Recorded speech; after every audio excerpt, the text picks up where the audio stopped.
श्री साई सच्चरित्र नेपाली अध्याय 5।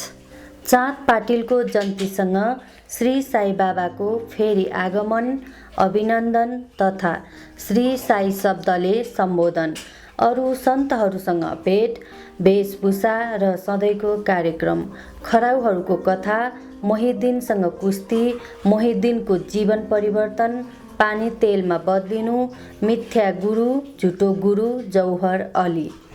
गएको अध्यायमा भनेअनुसार म अब श्री साई बाबाको शिरडीबाट अन्तर्ध्यान भएपछि उहाँको शिरडीमा फेरि कस्तो किसिमले आगमन भयो यसको वर्णन गर्नेछु। चाँद पाटिलको जन्तीको साथमा फेरि आगमन। जिल्ला औरङ्गाबाद निजाम स्टेटको धुप गाउँमा चाँद पाटिल नामका एकजना धनी मुस्लिम बस्दथे। एकपटक औरङ्गाबाद गइरहेको बेलामा बाटामा उनको घोडी हरायो। 2 महिनासम्म उनले त्यसको खोजमा ठुलो परिश्रम गरे, तर त्यसको कहीँ पत्ता लाग्न सकेन। आखिरमा निराश भएर त्यसको जिनलाई पिठ्युमा झुन्ड्याएर औरङ्गाबाद फर्कदै थिए। लगभग 14 माइल हिँडिसकेपछि तिनले एउटा आँपको रुखमुनि एउटा फकिरलाई तमाखु खाने तयारी गर्न लागेको देखे। ती फकिरको टाउकोमा एउटा टोपी, शरीरमा कफनी र साथमा एउटा लचकदार छोटो छडी थियो। फकिरले बोलाएपछि चाँद पाटिल उनको नजिक गए। जिन देख्नासाथ फकिरले सोधे, यो जिन कसरी नि? चाँद पाटिलले निराशाको स्वरमा भने, के भनौँ, मेरो एउटा घोडी थियो, त्यो हरायो र यो त्यसैको जिन हो। फकिरले भने, अलिकति नालातिर पनि त खोज। चाँद पाटिल नालाको नजिक जान्छन् त आफ्नो घोडीलाई त्यहाँ चढ्दै रहेको देखेर उनलाई ठुलो आश्चर्य लाग्यो। फकिर कुनै सामान्य व्यक्ति होइनन्, बरु कुनै उच्च कोटिका मानिस जस्ता देखिन्छन् भनी उनले विचार गरे। घोडीलाई साथमा लिएर जब उनी फर्केर फकिर भएको ठाउँ आए, त्यति बेलासम्म चिलिम भरेर तयार भइसकेको थियो। खाली 2 कुराको आवश्यकता रहन गएको थियो। एउटा त चिलिम सल्काउनको लागि आगो र अर्को साफी भिजाउनेको निमित्त पानी। फकिरले आफ्नो छडी जमिनमा घुसारेर माथि तान्दा त त्यसको साथमा एउटा बलेको कोइला बाहिर निक्ल्यो र अनि त्यो कोइला चिलिममा राख्यो। फेरि फकिरले छडीले बलपूर्वक जमिनमा प्रहार गर्न साथ त्यहाँबाट पानी निस्कन लाग्यो र त्यसैले साफीलाई भिजाएर चिलिमलाई बेरे। यस्तो किसिमले सबै प्रबन्ध गरेर फकिरले कक्कड खाएर अनि पछि चाँद पाटिललाई पनि दिए। यो सबै चमत्कार देखेर चाँद पाटिललाई ठुलो अचम्म लाग्यो। चाँद पाटिलले फकिरलाई आफ्नो घर जाने आग्रह गरे। भोलिपल्ट चाँद पाटिलको साथमा फकिर उनको घर गएर त्यहाँ केही समयसम्म बसे। पाटिल धुप गाउँका अधिकारी थिए। उनको घरमा आफ्नो सालाको छोराको विवाह हुने थियो र जन्ती शिरडीमा जाने थियो। यसैले चाँद पाटिल शिरडीतर्फ प्रस्थान गर्ने पुरा प्रबन्ध गर्न लागे। फकिर पनि जन्तीको साथमा नै गए। विवाह निर्विघ्नपूर्वक समाप्त भयो र जन्ती कुशलतापूर्वक धुप गाउँमा फर्केर आयो। तर ती फकिर शिरडीमै रोकिए र जीवन पर्यन्त त्यहीँ बसे। फकिरलाई साई नाम कसरी प्राप्त भयो? जब जन्ती शिरडीमा पुग्यो अनि खण्डोबाको मन्दिरको नजिक मालसापतिको खेतमा एउटा रुखको मुनि राखियो। खण्डोबाको मन्दिरको अगाडि नै सबै बैलगाडा खोलिएर जन्तीका सबै मान्छे एक एक गरेर तल ओर्लन लागे। जवान फकिरलाई ओर्लिन लागेको देख्न साथ मालसापतिले आउनुहोस् साई भनेर तिनको अभिनन्दन गरे र अरू उपस्थित मानिसहरूले पनि साई शब्दले नै सम्बोधन गरी तिनलाई आदर गरे। यसपछि उनी साई नामबाट नै प्रसिद्ध हुन गए। अन्य सन्तहरूसँग सम्पर्क। शिरडी आएपछि श्री साई बाबा मस्जिदमा बस्न लाग्नुभयो। बाबा शिरडीमा आउनुभन्दा पहिले देवीदास नामका सन्त कैयौँ वर्षदेखि नै त्यहाँ बस्दथे। तिनी बाबाको धेरै प्रिय थिए। बाबा तिनको साथमा कहिले हनुमान मन्दिरमा र कहिले चाउडीमा बस्नुहुन्थ्यो। केही समयपछि जानकी दास नामका एकजना सन्तको पनि शिरडीमा आगमन भयो। अब बाबा जानकी दाससँग वार्तालाप गर्नमा आफ्नो धेरै जसो समय बिताउन लाग्नुभयो। जानकी दास पनि कहिले कहिले बाबाको ठाउँमा आउने गर्दथे। साथै पुण्यताम्बेका श्री गङ्गागिर नामका एकजना पारिवारिक वैश्य सन्त पनि धेरै जसो बाबा कहाँ आउने जाने गर्दथे। जब पहिलोपटक उनले श्री साई बाबालाई बगैँचामा पानी हाल्नको लागि पानी बोक्न लाग्नु भएको देखे, त्यसबेला उनीलाई बडो अचम्म लाग्यो। उनले स्पष्ट शब्दमा नै भन्न लागे, शिरडी परम भाग्यशालिनी हो, जहाँ एउटा अमूल्य हिरा छ, जसलाई तपाईँ यस्तो किसिमले परिश्रम गर्दै रहेको देख्नुहुन्छ। त्यो व्यक्ति कुनै सामान्य पुरुष होइन, बरु यो भूमि ज्यादै भाग्यशाली तथा ठुलो पुण्य भूमि रहेछ। यसै कारणले नै यसलाई यो रत्न प्राप्त भएको छ। यस्तै किसिमले कोही शिरडीवासीहरूसँग शिरडी आएका श्री अक्कलकोट महाराजका एकजना प्रसिद्ध शिष्य यवला मठका सन्त आनन्दनाथले पनि स्पष्ट रूपले भने, यद्यपि बाहिरी दृष्टिबाट यहाँ साधारण व्यक्ति जस्तो लाग्नुहुन्छ, तर वास्तवमा यहाँ साँच्ची नै असाधारण व्यक्ति हुनुहुन्छ। यो कुराको तपाईहरूलाई भविष्यमा अनुभव हुनेछ। यस्तो भनेर उनी यवला फर्किए। यो कुरा त्यो समयको हो जुन बेला शिरडी ज्यादै साधारण गाउँ जस्तै थियो र साईबाबा सानो उमेरको हुनुहुन्थ्यो। बाबाको रहन सहन र नित्य कार्यक्रम। जवान अवस्थामा श्री बाबाले आफ्नो केश कपाल कहिल्यै कटाउनु भएन। सधैँ नै एउटा पहलमान जस्तै भएर बस्नुहुन्थ्यो। जहिले उहाँ राहता जानुहुन्थ्यो त्यो शिरडीबाट 3 माइल टाढा छ। त्यस बखतमा उहाँले सयपत्री, जाई र जुईका बिरुवा किनेर ल्याउनुहुन्थ्यो। तिनलाई उहाँले सफा गरेर असल जमिन हेरेर रोप्नुहुन्थ्यो र आफैले पानी हाल्नुहुन्थ्यो। बामन तात्या नामका एउटा भक्तले उहाँलाई सधैँ नै 2 माटाका घडा दिने गर्दथे। यी घडाबाट बाबा आफै नै बिरुवाहरूमा पानी हाल्नुहुन्थ्यो। उहाँ आफैले कुवाबाट पानी तान्नुहुन्थ्यो र घडाहरूलाई निमको रुखको मुनि राखिदिनुहुन्थ्यो। घडा त्यहाँ राख्नासाथ फुटिहाल्थे, किनभने ती नपोलिएका काँचो माटोबाट बनेका हुन्थे। भोलिपल्ट तात्याले उहाँलाई फेरि 2 नयाँ घडा दिने गर्दथे। यो क्रम 3 वर्षसम्म चल्यो र श्री साई बाबाको कठोर परिश्रम तथा प्रयत्नबाट त्यहाँ फुलहरूको एउटा सुन्दर फुलबारी बन्यो। आजकल यही ठाउँमा नै समाधि मन्दिरको भव्य भवन शोभायमान छ, जहाँ हजारौं भक्तहरू आउने जाने गर्दछन्। निम वृक्ष मुनि खराउको कथा। भाइ कृष्णजी अलिबाकर नाम गरेका अक्कलकोट महाराजका एकजना भक्त उहाँको चित्रको सधैँ नै पूजा गर्दथे। एक समय उनले अक्कलकोट सोलापुर जिल्ला गएर महाराजका खराउहरूको दर्शन तथा पूजा गर्ने निश्चय गरे।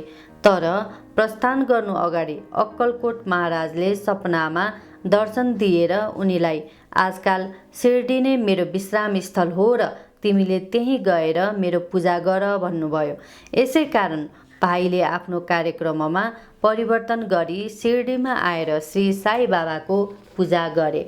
उनी आनन्दपूर्वक शिरडीमा 6 महिना बसेर यो सपनाको स्मृति स्वरूप उनले खराउहरू बनाए। शक सम्वत 1834 को साउनमा शुभ दिन हेरेर निम वृक्षको मुनि खराउहरू स्थापित गरियो।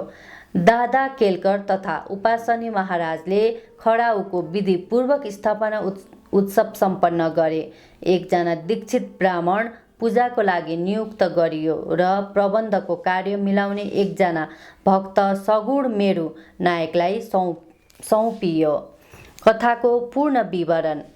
श्री साई बाबाका एउटा परम भक्त ठाडेका सेवानिवृत्त मामलतदार श्री बिही देवले सगुण मेरु नायक र गोविन्द कमलकार दीक्षितसँग यस विषयमा सोधपुछ गरे। खराउहरूको पूर्ण विवरण श्री साई लीला भाग 11 सङ्ख्या 1 पृष्ठ 25मा प्रकाशित भएको छ। त्यो तल लेखिए बमोजिम छ। सक 1834 सन् 1912मा बम्बईका एउटा भक्त डाक्टर रामराव कोठारे बाबाको दर्शनको लागि शिरडी आए। उनको कम्पाउन्डर र उनका एक मित्र भाइ कृष्णजी अलिबागकर पनि उनको साथैमा थिए। कम्पाउन्डर र भाइको सगुण मेरु नायक तथा जीके दीक्षितसँग घनिष्ठ मित्रता हुन गयो। अरू विषयहरूमाथि विवाद भएकै समयमा यी व्यक्तिहरूलाई श्री साई बाबाको शिरडीमा प्रथम आगमन तथा पवित्र नीम वृक्षमुनि निवास गरिएको ऐतिहासिक स्मृतिको उपलक्ष्यमा किन खराउहरू स्थापना नगर्ने भन्ने विचार पनि आयो। अब खराउको निर्माणबारे विचार विमर्श हुन लाग्यो अनि भाइका मित्र कम्पाउन्डरले मेरा मालिक कोठारेलाई यो कुराको जानकारी भएमा यो कार्यको लागि ज्यादै सुन्दर खराउहरू बनाइदिनु हुनेछ भने। यो प्रस्ताव सबैलाई मान्य भयो र डाक्टर कोठारेलाई यसको सूचना दिइयो। उनले शिरडी आएर खराउहरूको रूपरेखा बनाए र साथै यस विषयमा उपासनी महाराजसँग पनि खण्डोबा मन्दिरमा भेट गरे। उपासनी महाराजले त्यसमा धेरै सुधार गरेर कमल फूल आदि पनि चित्रण गरिदिए। साथै तल लेखिएको श्लोकको पनि रचना गरे जो निम वृक्षको महात्म्य र बाबाको योग शक्तिको द्योतक थियो। त्यो श्लोक यस्तो किसिमको छ। सदा निम्ब वृक्षस्य मूलाधिवासात् सुधास्त्राविरं तिक्तमप्यप्रियं तं तरुं कल्पवृक्षादिकं साध्यन्तं नमामि सोरम सद्गुरुं साईनाथम। अर्थात् म भगवान साईनाथलाई नमस्कार गर्दछु जसको सान्निध्य सामिप्य पाएर निम वृक्ष कटु तितो तथा अप्रिय भएर पनि अमृत वर्षा गर्दथ्यो। यो वृक्षको रसलाई अमृत भनिन्छ। यसमा अनेकौं रोगहरूबाट मुक्ति दिने गुण हुनाको कारण यसलाई कल्प वृक्ष भन्दा पनि श्रेष्ठ भनिएको छ। उपासनी महाराजको विचार सर्वमान्य भयो र कार्यरूपमा परिणत भयो। खराउहरू बम्बईमा तयार गराएर कम्पाउन्डरको हातमा पठाइदिइयो। बाबाको आज्ञाअनुसार यसको स्थापना श्रावणको पूर्णिमाको दिनमा गरियो। यो दिन बिहान 11 बजे जीके दीक्षितले ती खराउलाई आफ्नो शिरमा राखेर खण्डोबाको मन्दिरबाट ठुलो समारोह र रमझम साथ द्वारका माईमा ल्याइए। बाबाले खराउहरूलाई स्पर्श गरेर भन्नुभयो, यी भगवानका चरण हुन्, यिनलाई निम वृक्ष मुनि स्थापना गरिदेऊ। यसको एक दिन पहिले नै बम्बईका एक पारसी भक्त पास्ता सेटले 25 रुपैयाँको मनी अर्डर पठाए। बाबाले यो रुपैयाँ खराउहरूको स्थापनाको लागि दिनुभयो। स्थापनाको निमित्त जम्मा 100 रुपैयाँको खर्च भयो, जसमध्ये 75 रुपैयाँ चन्दाद्वारा जम्मा भयो। पहिलो 5 वर्षसम्म डाक्टर कोठारेले बत्तीको निमित्त मासिक 2 रुपैयाँ पठाउने गरे। उनले खराउहरूको चारैतर्फ लगाउनको लागि फलामका डन्डी पनि पठाइदिए। स्टेसनबाट डन्डी बोक्न र छप्पर बनाउने खर्च 7 रुपैयाँ 8 आना सगुण मेरु नायकले दिए। आजकल जरबाडी नाना पुजारीले पूजा गर्छन् र सगुण मेरु नायकले नैवेद्य अर्पण गर्दछन्। साथै साँझको बत्ती पनि बाल्दछन्। भाइ कृष्णजी पहिले अक्कलकोट महाराजका शिष्य थिए। अक्कलकोट जान लाग्दा उनी सक 1834मा पादुका स्थानको शुभ अवसरमा शिरडी आएर दर्शन गरेपछि जब बाबाको अक्कलकोट प्रस्थान गर्नको लागि आज्ञा मागे, त्यसबेला बाबाले भन्न लाग्नुभयो, अरे अक्कलकोटमा के छ? तिमी त्यहाँ बेठैमा किन जान्छौ? त्यहाँका महाराज त यही म स्वयं छन्। यो सुनेपछि भाइले अक्कलकोट जाने विचार छोडिदिए। खराउहरू स्थापित भएपछि उनी धेरैजसो सिरडी आउने गर्दथे। श्री बिही देवले अन्तमा हेमाड पन्तलाई यी सब कुरा थाहा थिएन, अन्यथा उनले श्री साई सच्चरित्रमा लेख्न कहिल्यै भुल्ने थिएनन् भनेर पनि लेखेका छन्। मोहिद्दिन तम्बोलीसँग कुस्ती र जीवन परिवर्तन। सिरडीमा एउटा पहलमान थिए जसको नाम मोहिद्दिन तम्बोली थियो। बाबाको उनीसँग कुनै विषयमा मतभेद हुन गयो। फलस्वरूप दुवै बीच कुस्ती भयो र बाबाले हार्नुभयो। यसपछि बाबाले आफ्ना लुगा र रहन सहनमा परिवर्तन गरिदिनुभयो। उहाँले कफनी पहिरिनुहुन्थ्यो, लगौटी बाँध्नुहुन्थ्यो र एउटा कपडाको टुक्राले शिर ढाक्नुहुन्थ्यो। उहाँले बस्न र सुत्नको लागि एउटा टाटको टुक्रा काममा ल्याउनुहुन्थ्यो। यसरी फाटेका पुराना झुत्रा लगाएर उहाँ ज्यादै सन्तुष्ट देखिनुहुन्थ्यो।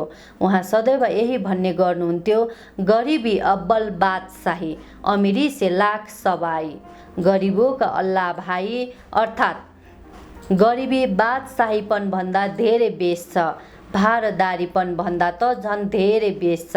भगवान सबै गरिबको दाई अर्थात् आत्मीय बन्धु हुनुहुन्छ। गङ्गागिरलाई पनि कुस्तीसँग बडो प्रेम थियो।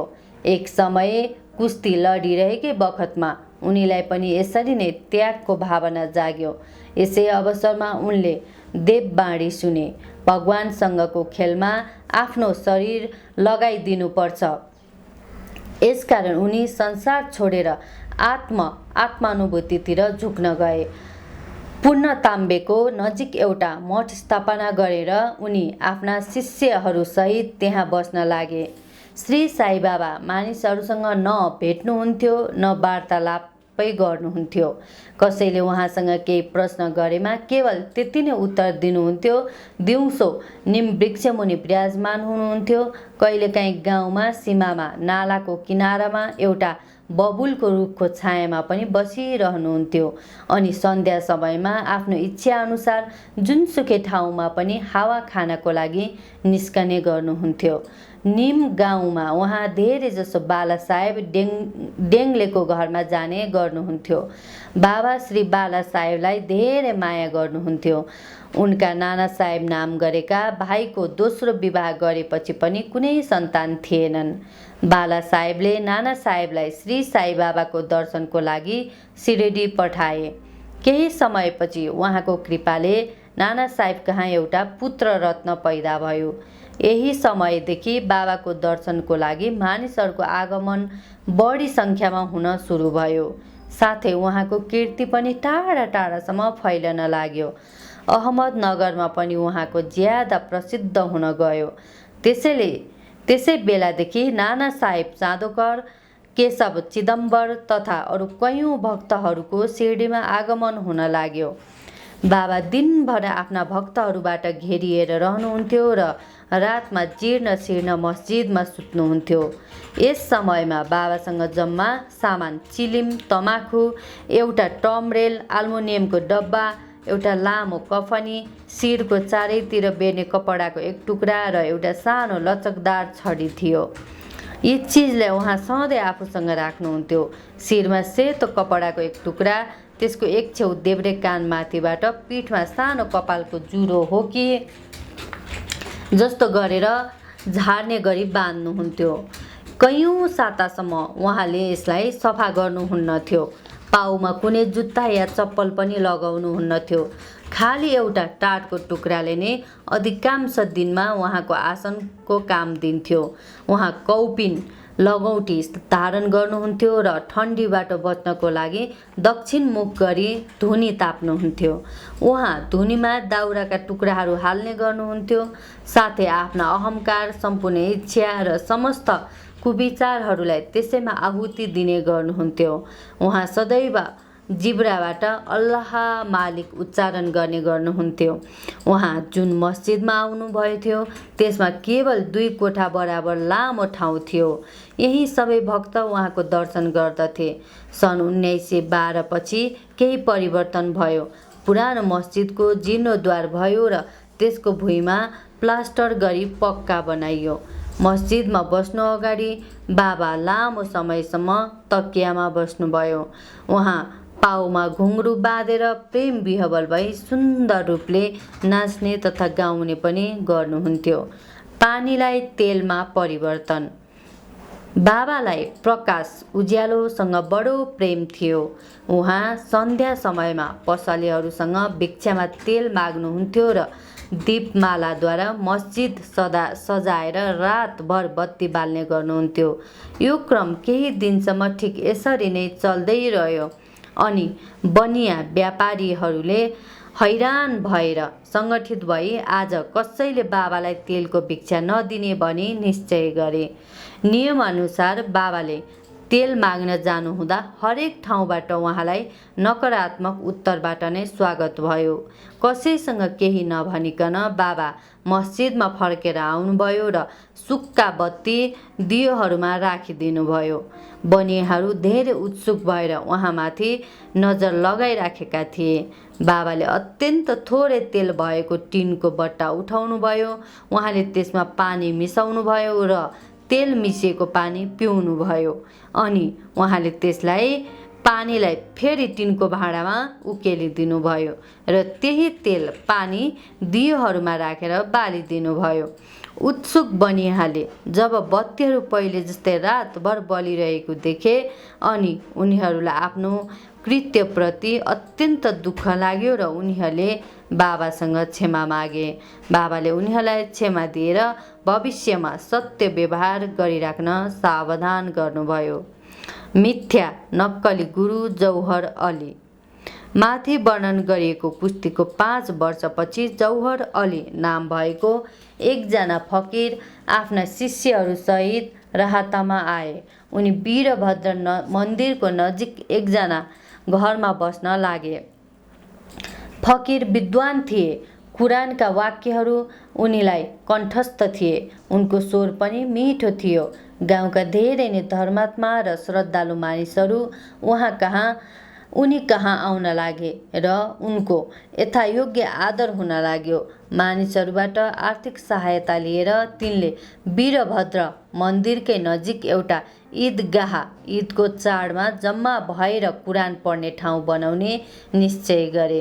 यो कुरालाई लिएर केही झगडा हुन गयो। यसैको फलस्वरूप जौहर अली राहत छोडेर सिरडीमा आएर बाबाको साथमा मस्जिदमा बस्न लागे।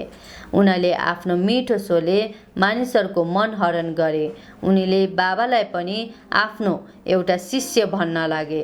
बाबाले केही आपत्ति गर्नु भएन र उनको शिष्य हुन स्वीकार गर्नुभयो। अनि गुरु र शिष्य दुवै फेरि राहतमा आएर बस्न लागे। गुरुलाई शिष्यको योग्यताको ज्ञान थिएन, तर शिष्यलाई गुरुका दोषहरूको पुरै जानकारी थियो। यसो हुँदा पनि बाबाले कहिले उनको अनादर गर्नु भएन र पूर्ण लगनको साथ आफ्नो कर्तव्य गर्दै जानुभयो र तिनको अनेक प्रकारले सेवा गर्नुभयो। ती दुवै कहिलेकाहीँ सिरडी पनि आउँदै रहन्थे, तर मुख्य बसाइ राहतमा नै थियो। श्री बाबाका प्रेमी भक्तहरूलाई उहाँको टाढा राहतको बसाइ राम्रो लाग्दैनथ्यो। त्यसैले उनीहरू सबै मिलेर बाबालाई सिरडीमा फिर्ता ल्याउनको लागि गए। बाबाले उनीहरूलाई फकिर बडो क्रोधी र दुष्ट स्वभावका व्यक्ति छन् र उनीहरूले आफूलाई छोड्दैनन् भनी सम्झाउनु भयो। त्यसैले फकिर आउनुभन्दा अगाडि नै तपाईहरू सिरडी फर्किनु भए बेस हुनेछ पनि भन्नुभयो। यस प्रकारले वार्ता भइरहेको बेलामा फकिर आइपुगे। यसरी आफ्ना शिष्यलाई त्यहाँबाट लैजाने कुप्रयास गरेको देखेर उनी ज्यादै नै रिसाए। केही वाद विवादपछि स्थितिमा परिवर्तन हुन गयो र अन्तमा फकिर र शिष्य दुवै सिरडीमा बसुन् भन्ने निर्णय भयो। यसैले उनीहरू सिरडीमा आएर बस्न लागे। केही दिनपछि देवीदासले गुरुको परीक्षा गरेर उनमा केही कमी पाए। चाँद पाटिलको जन्तीको साथमा जुन बेला बाबा सिरडीमा आउनुभएथ्यो त्योभन्दा 12 वर्ष पहिले नै देवीदास लगभग 10-11 वर्षकै अवस्थामा सिरडीमा आएर हनुमान मन्दिरमा बस्दथे। देवीदास सलक्क सुन्दर चेहरा भएका र त्यस्तै तीखो बुद्धिका थिए। उनी त्यागका साक्षात् मूर्ति तथा अगाध ज्ञानी थिए। तात्याकोटे काशीनाथ र यस्तै अरू धेरै नै सज्जन व्यक्तिहरू उनीलाई आफ्ना गुरु समान मान्दथे। मानिसहरूले जौहर अलीलाई उनको देवीदासको अगाडि ल्याए। विवादमा जौहर अली नराम्रोसँग हारेर सिरडी छोडेर बैजापुरमा भागेर गए। तिनी अनेकौं वर्षपछि सिरडीमा आएर श्री साईबाबाको चरण वन्दना पाउमा ढोग्ने काम गरे। आफू गुरु र श्री साईबाबा उनकै शिष्य भन्ने उनको यो भ्रम अब हटिसकेको थियो। श्री साईबाबाले उनलाई गुरु समान नै आदर गर्नुहुन्थ्यो भन्ने कुरा सम्झेर उनीलाई ज्यादै पश्चाताप भयो। यस्तो किसिमले श्री साईबाबाले आफ्नो प्रत्यक्ष आचरणद्वारा अहङ्कारबाट कसरी छुटकारा पाई शिष्यका कर्तव्यहरूको पालना गरेर यस्तो किसिमले आत्मानुभवतिर अग्रसर हुनुपर्दछ भन्ने आदर्श उपस्थित गर्नुभयो। माथि वर्णन गरिएको विवरण मालसापतिको कथा अनुसार हो। अर्को अध्यायमा राम नवमीको चाड, मस्जिदको पहिलो हालत र पछि त्यसको जीर्णोद्धार इत्यादिको वर्णन हुनेछ। श्री सद्गुरु साईनाथमा अर्पण होस्। मङ्गल होस्।